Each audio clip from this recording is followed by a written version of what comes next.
Primary ovarian insufficiency, premature ovarian failure. क्या आपकी ovaries में अंडे नहीं बन रहे? क्या आपको माहवारी में दुश्वारी का सामना है? अगर आपकी माहवारी इरेगुलर है या 2 या 3 या 4 माह बाद पीरियड्स आते हैं तो आपको PIO का मर्ज हो सकता है। PIO के बारे में मुकम्मल मालूमात के लिए वीडियो को आखिर तक लाजमी देखें।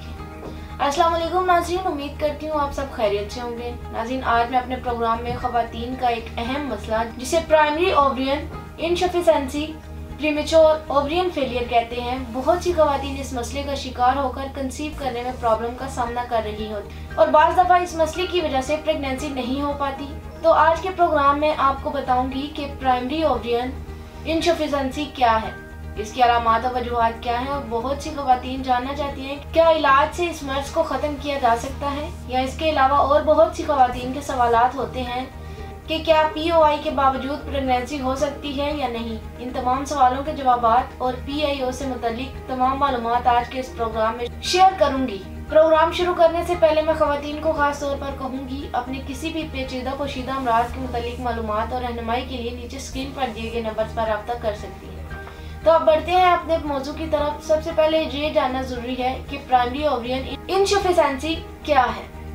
नाज़रीन, ये जो POI है ये मेनोपॉज नहीं है।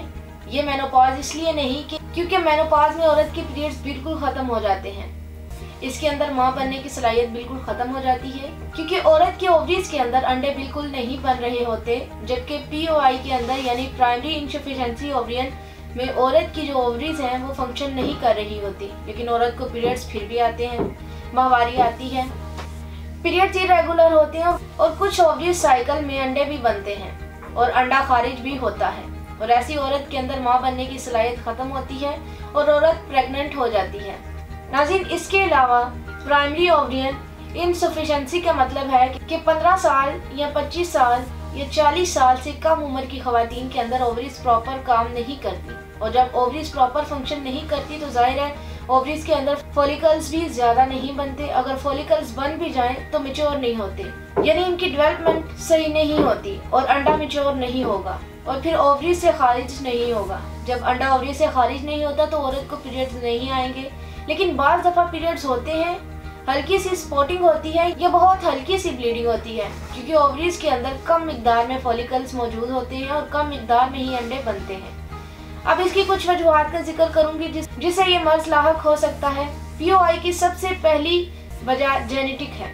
जेनेटिकली का मतलब है कि अगर आपकी फैमिली बहुत ज्यादा ख़वातीन को POI का प्रॉब्लम मौजूद है तो आप में POI का मसला हो सकता है, और अगर आपकी मदर के अंदर ये मसला मौजूद है, मसलन इनके पीरियड्स 30 साल के बाद ख़त्म हो गए हैं, तो चांसेस है कि आपके अंदर भी POI का मसला मौजूद हो।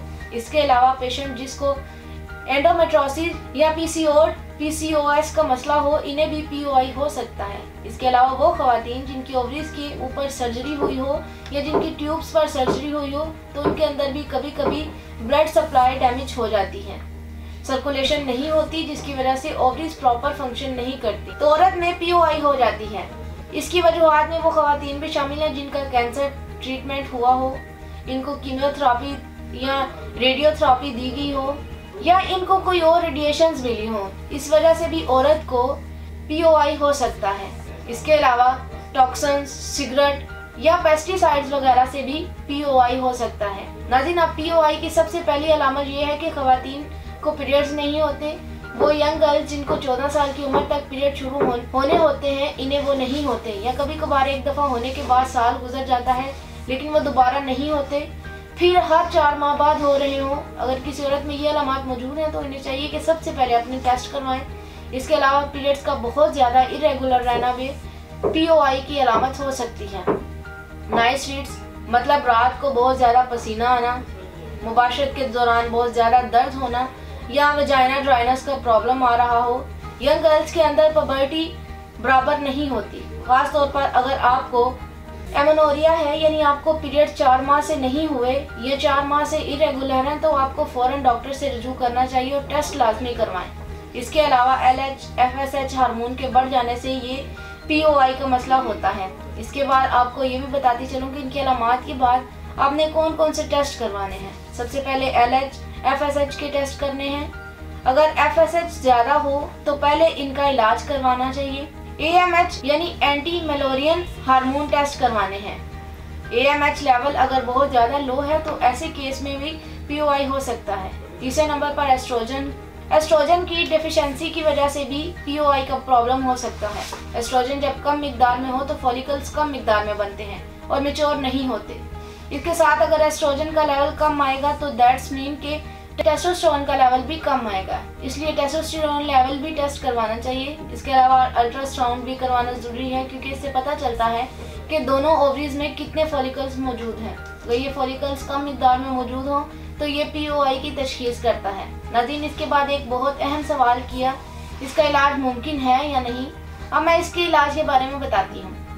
POI की तमाम वजूहात और अलामात को मद्देनजर रखते हुए तासीर दवाखाना के काबिल माहिरीन हुक्मा, डॉक्टर्स, लेडी डॉक्टर्स, फार्मासिस्ट ने हकीम और डॉक्टर तारिक महमूद तासीर की ज़ेरे सरपरस्ती मुख्तलिफ किस्म की कीमती जड़ी बूटियों पर तहकीक और रिसर्च के बाद POI के लिए महफूज और कामयाब इलाज मुतारिफ करवाया। हमारे इलाज में शामिल कीमती जड़ी बूटियाँ सबसे पहले हार्मोन्स को मतवाजन करती हैं, LH FSH की ज्यादती को कंट्रोल करके इन्हें एतदाल पर लाती हैं। इसके अलावा इस इलाज में इन अद्वियात को शामिल किया गया है जो AMH यानी एंटी मेलोरियन हार्मोन की कम मिकदार को बढ़ाकर इसे नॉर्मल हालत में लाता है। तासीर दवाखाने का ये कामयाब और बेज़रर इलाज एमेनोरिया जैसे मसाइल से निजात दिलाकर औरत की पीरियड्स को रेगुलर करता है, जिससे माहवारी में हल तमाम रुकावटें दूर हो जाती हैं और औरत को हर माह पीरियड्स रेगुलर आते हैं। हमारा हर्बल इलाज ओवरीज में मौजूद फॉलिकल्स की मिकदार कुदरती तरीके से बढ़ाता है, जिससे माहवारी भी आती है और अंडे प्रॉपर रिलीज भी होते हैं और औरत को जल्द प्रेगनेंसी के चांसेस भी बढ़ जाते हैं। इसके अलावा हमारी अद्वियात औरत की अंदरूनी और बैरूनी कमजोरी को खत्म करके औरत को सेहतमंद बनाती है, जिससे औरत के साथ साथ बच्चे की सेहत पर भी मस्बत असरात मरतब होते हैं। वो खवातीन जो तरह तरह की रेडिएशंस के इस्तेमाल के बाद माँ बनने की सलाहियत खो चुकी हैं, वो एक दफ़ा हर्बल तरीका इलाज ज़रूर इस्तेमाल करें। हर्बल तरीका इलाज ही वाहिद ऐसा इलाज है जिसके किसी भी किस्म के साइड इफेक्ट नहीं है और हमारी तमाम अद्वियात हर तरह के साइड इफेक्ट से पाक हैं। मैं तमाम खवातीन को कहूँगी हर्बल तरीका इलाज अपनाएं, अपने पेचीदा पोशीदा अमराज से छुटकारा हासिल करें और पुरसुकून और खुशहाल जिंदगी बसर करें। इसके साथ साथ कुछ परहेज और एहतियाती तदाबीर बताती हूँ। खाने में ताज़ा सब्जियों और फलों का इस्तेमाल करें। फास्ट फूड और तेज़ मसाले वाले खाने से परहेज करें। इसके अलावा एहतियाती तदाबीर में सफाई का खास ख्याल रखें। पुरसुकून और खुशगवार माहौल में रहें। स्ट्रेस से जिस हद तक हो सके खुद को बचाएं। नाज़रीन, इसके मुतालिक मज़ीद मालूमात और रहनुमाई के लिए हमारा YouTube चैनल तासीर दवाखाना विजिट करें। उम्मीद करती हूँ कि हमारे आज के प्रोग्राम से खवातीन को बहुत फ़ायदा हासिल हुआ होगा। अगले प्रोग्राम में एक नए मौजू के साथ दोबारा हाजिर होंगी। तब तक के लिए मुझे इजाज़त दीजिए। अपना ख्याल रखिएगा। अल्लाह हाफिज़।